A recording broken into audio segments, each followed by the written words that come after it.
we see that God spoke to Moses and he spoke to Aaron, and he referred to his people as an evil generation. He called them an evil congregation. Amen. Yes, he did. Now we may wonder why he referred to them as being evil. And when we look at it, it's not because of the things they were doing. Not because they were stealing, or because they were cheating on their spouses, or because they were lying, all the physical things that we tend to see as being wrong and that the Bible speaks against. But he referred to them as being evil simply because they did not believe that God was able to do what he said he was going to do.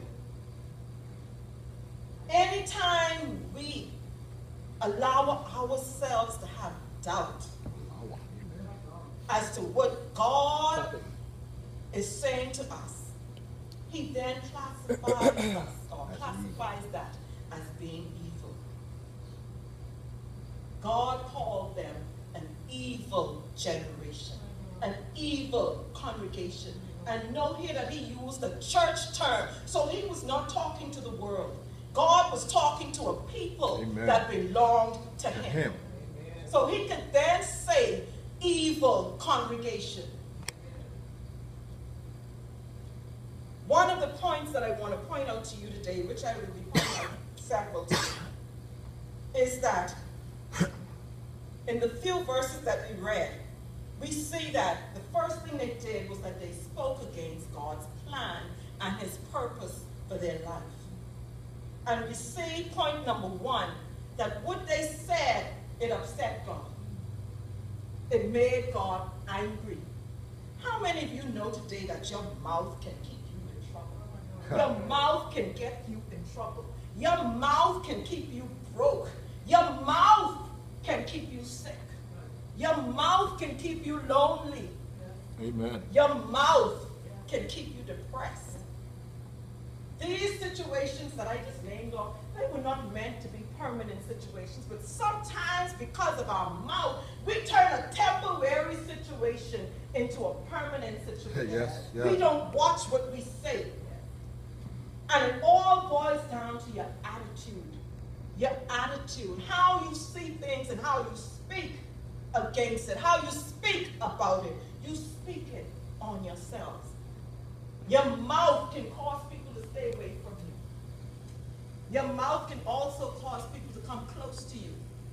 I don't know how many of you ever experienced sometimes that people tend to just shy away from you and you wonder why.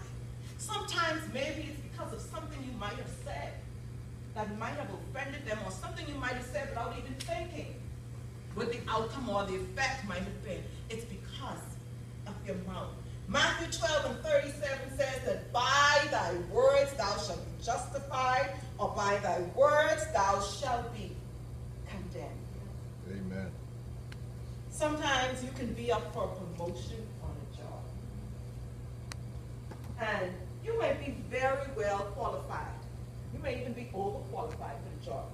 But when they have the interview and the managers and the CEO speak with you, and they realize, they see your attitude, because that normally comes through. The minute you open your mouth, they may say, my God, she's qualified, but no, we can't give her the position. Simply because of her attitude. She doesn't know how to speak to people. She doesn't know what to say to people.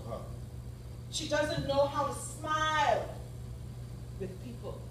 It's all in your mouth.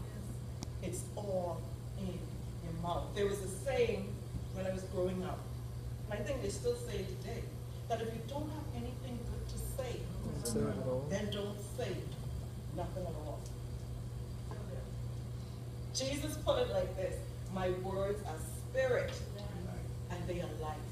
You can speak life over a situation and you can speak death over a situation. It's in your mouth. My second point I want to make, what they said, it made God change his mind. God changed his mind. He brought them from a place